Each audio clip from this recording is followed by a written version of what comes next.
वहीं यूपी की चुनावी जंग में फिर अब्बाजान लौट आए हैं। 80-20 वाले बयान से चौंकाने वाले सीएम योगी ने कल गाजियाबाद में चुनाव प्रचार किया और फिर से अब्बाजान वाला तांग चला। दरअसल आपको बता दें कि पहली लड़ाई पश्चिमी यूपी की है, जहां ध्रुवीकरण और तुष्टीकरण हिट फॉर्मूला रहा है। पिछले चुनाव में बीजेपी को इसी फॉर्मूले पर बम्पर जीत मिली, इसलिए बीजेपी फिर इस बार भी इसी राह पर जीत देख रही है।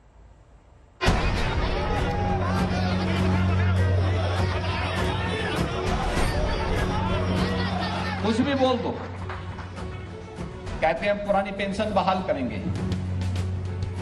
जब ये पुरानी पेंशन रोकी गई थी तब उनके अब्बाजान ही प्रदेश के मुख्यमंत्री थे।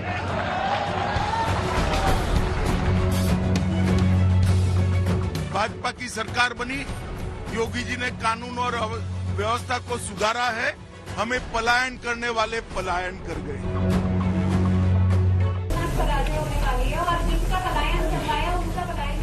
मैं आपसे कहूंगा कि मुख्यमंत्री जी को वो गाना सुनवा दीजिए।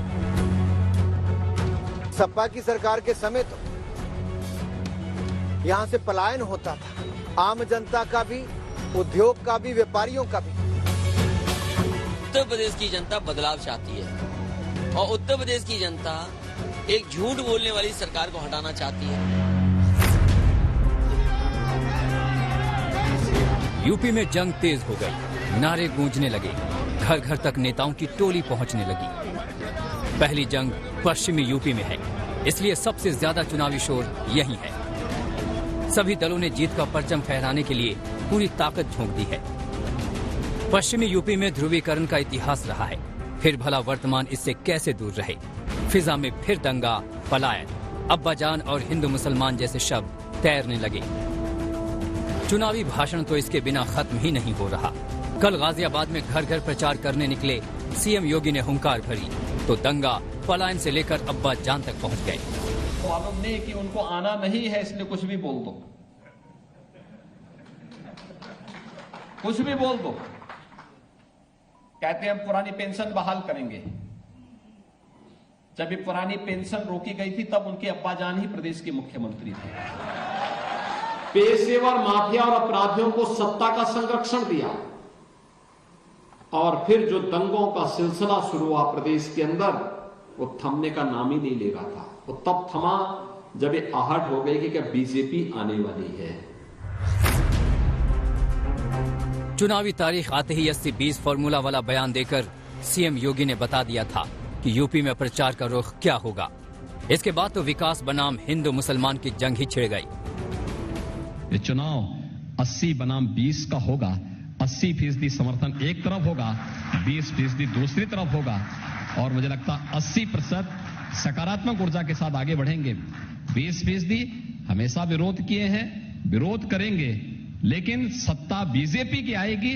बीजेपी फिर सबका साथ, सबके विकास के अभियान को आगे बढ़ाने का कार्य करेगी। ना हमने कहा जिस सबके लिए हमने काम किया है और सबका हमें समर्थन मिलेगा। 20% वोटों में ये सपा, बसपा, कांग्रेस आदि जो राजनीतिक दल हैं उसके अंदर सिमट करके रह जाएंगे, क्योंकि ये जातिवादी राजनीति करते हैं, ये तुष्टीकरण की राजनीति करते हैं, ये गुंडों, अपराधियों, माफियाओं को संरक्षण देने वाली राजनीति। पश्चिमी यूपी की सियासत ध्रुवीकरण और तुष्टीकरण के इर्द गिर्द घूम रही है।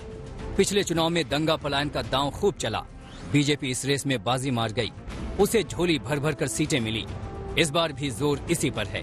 अखिलेश ने मुस्लिम वोट के बिखराव को रोकने के लिए जिन्ना काट चला तो बीजेपी भी उसी पिच पर कूद पड़ी।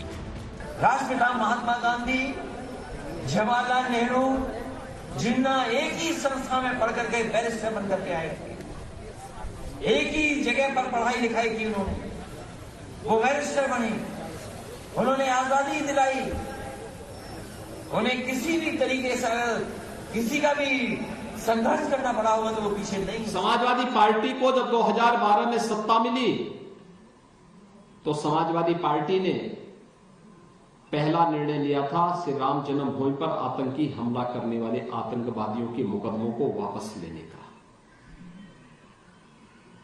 फर्क साफ है, उनको सत्ता मिली, उन्होंने आतंकवादियों के मुकदमों। यूपी में पहले दौर में पश्चिमी यूपी के उन सीटों पर मतदान है जहां मुसलमान बड़ा फैक्टर हैं।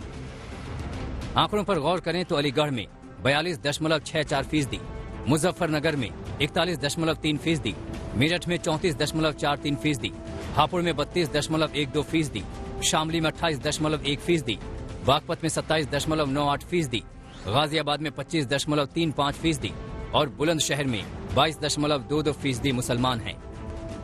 ये वोट ही यहाँ की सियासत तय करते हैं। ध्रुवीकरण और तुष्टीकरण भी इसी का नतीजा है। फिर चुनावी पारा चढ़ेगा तो दंगा, पलायन, जिन्ना अब्बा जान के नारे तो शोर मचाएंगे ही। आज तक ब्यूरो। कैराना बीजेपी की जीत की प्रयोगशाला रही है। 2014 और 2017 में यहां से जीत की बयार बही और यही कारण है कि बीजेपी ने चुनाव प्रचार में कैराना पर पूरा जोर दिया है। आपको बता दें कि अमित शाह ने चुनाव प्रचार की शुरुआत यहीं से की और प्रचार में केंद्र में थे पलायन के बाद लौटे हिंदू परिवार।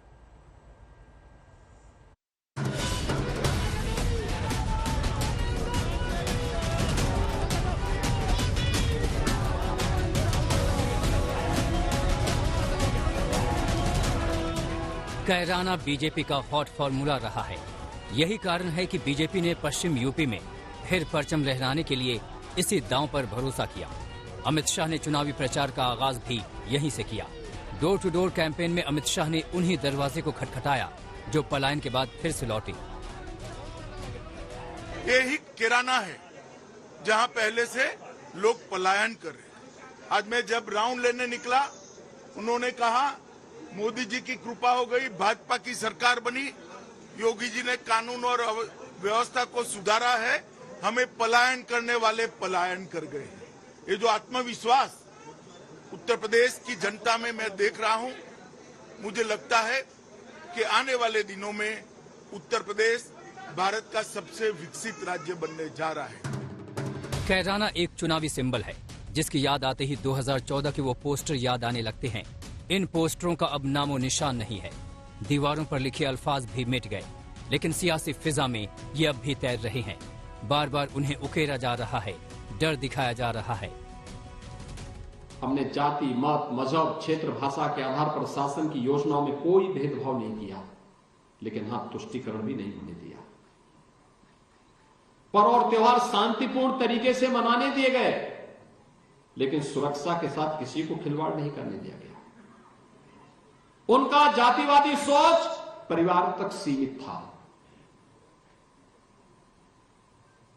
उनकी विकास की सोच अपने स्वयं के परिवार के विकास की थी। हमारा राष्ट्रवादी सोच सबका साथ, सबके विकास का है। मुझे ये बताएं, भारतीय जनता पार्टी के लोग उत्तराखंड के पलायन के बारे में क्यों नहीं बोल रहे हैं? और मुझे याद है कि जिस समय सूची जारी की थी भारतीय जनता पार्टी ने पलायन की, वो झूठी सूची थी। भारतीय जनता पार्टी की कोशिश है कि चुनाव विकास पे नहीं हो, चुनाव नौकरी पर न हो, चुनाव महंगाई पर न हो, क्योंकि भारतीय जनता पार्टी पर महंगाई का जवाब नहीं है। अब तो कैराना के उम्मीदवारों पर भी जंग छिड़ गई है। बीजेपी ने समाजवादी पार्टी आरएलडी गठबंधन के प्रत्याशी नाहिद हसन को पलायन का जिम्मेदार बताकर सियासी तूफान खड़ा कर दिया। नाहिद पर गैंगस्टर एक्ट लगाया गया था और उम्मीदवारी घोषित किए जाने के 2 दिन बाद ही उन्हें गिरफ्तार कर लिया गया। कैराना में हिंदू व्यापारियों के पलायन के लिए जिम्मेदार लोगों को टिकट देना इस समाजवादी पार्टी और गठबंधन के चरित्र को उजागर कर देता है। तो अगर उनको गिरफ्तार कर लिया है तो उनके परिवार में जिनके ऊपर एक भी मुकदमा नहीं होगा, उनको टिकट दें। कैराना फॉर्मूला से ही बीजेपी ने 2017 में पश्चिमी यूपी में 136 में से 109 सीटें बटोरी थी। इस बार इसे दोहराने की चुनौती है तो पलायन के साथ बात दंगा, हज हाउस और मानसरोवर भवन तक पहुंच गई। आस्था को सम्मान किस कदर आज अयोध्या में राम जन्मभूमि पर भगवान राम का भव्य मंदिर बन रहा है। काशी में काशी विश्वनाथ धाम का निर्माण कार्य पूरा हो गया है।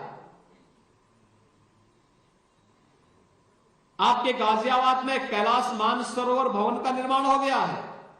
पहले यहां हज हाउस बनता था, नियमों की अनदेखी करते हुए। आज हज हाउस नहीं, आज तो भाइयों बहनों कैलाश मानसरोवर का भवन बन रहा है। इस तरह से इन्होंने धर्मार्थ मंत्रालय को डिफंक कर दिया था और ये कब्रिस्तान और हज हाउसेस बना रहे थे। इन्होंने ये नहीं सोचा था कि यहाँ पर और लोग हैं जो तीर्थार्थी जाते हैं। मानसरोवर भवन नहीं बनाया इन्होंने, तो वो भारतीय जनता पार्टी ने बनाया है। तो ये तो हम सबका साथ सबका विकास की बात करते हैं, ये तुष्टीकरण की बात करते हैं। इन्हें कब्रिस्तान और हज हाउस के अलावा कुछ दिखता ही नहीं है। पलायन और दंगे के मुद्दे चुनाव दर चुनाव काम आते रहे हैं, लेकिन 2022 में ये कितने कारगर रहेंगे, ये बड़ा सवाल है। डर तो ये है कि कहीं काठ की हांडी बार बार चढ़ाने से जल न जाए। आज तक ब्यूरो। हिंदू मुसलमान का चुनावी खेल यूपी में हो रहा है, लेकिन बाउंसर महाराष्ट्र में चल रहे हैं। 25 साल तक साथी रहे शिवसेना ने हिंदुत्व को लेकर बीजेपी पर बड़ा प्रहार किया है। राहुल के बाद उद्धव ठाकरे ने भी बीजेपी के हिंदुत्व को सत्ता हासिल करने की सीढ़ी बता दिया है।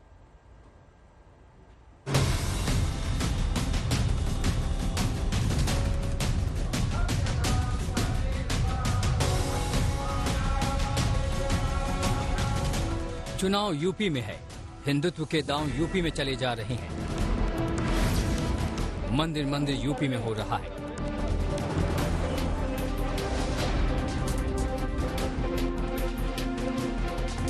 लेकिन हिंदुत्व पर तीर लखनऊ से 1400 किलोमीटर दूर मुंबई से चला जा रहा है। बीजेपी के 25 साल तक साथी रही शिवसेना ने हिंदुत्व को लेकर बीजेपी पर बड़ा हमला किया। महाराष्ट्र के मुख्यमंत्री उद्धव ठाकरे ने बीजेपी के हिंदुत्व को न सिर्फ नकली कहा, बल्कि सत्ता हासिल करने की सीढ़ी भी बता दिया। तर माझाही वापर करून शिवसेनेचाही वापर करून तुम्ही जिंकलात असं आम्ही म्हणू शकतो। कशाला पाहिजे होतो मी तिकडे? कोण आहे मी असा की अर्ज भरायला माझी तिकडे उपस्थिती पाहिजे होती? आग्रह करून करून मला बोलवलं होतं आणि मी गेलो होतो, पण जिंकल्यानंतर वापरा आणि फेकून द्या। आपल्याला नामशेष करायला गेले। हा हिंदुस्थान म्हणजे माझ्या मांडीखाली माझ्या अंगठ्याखाली असला पाहिजे। आणि जसं इंग्रजांच्या वेळेला एक गुलामगिरीचं वातावरण देशात तयार झालं होतं, ते वातावरण तयार करणं हे हिंदुत्व नाही आणि हिंदुत्ववादी खरे हिंदू हे असं कदापि होऊ देणार नाही।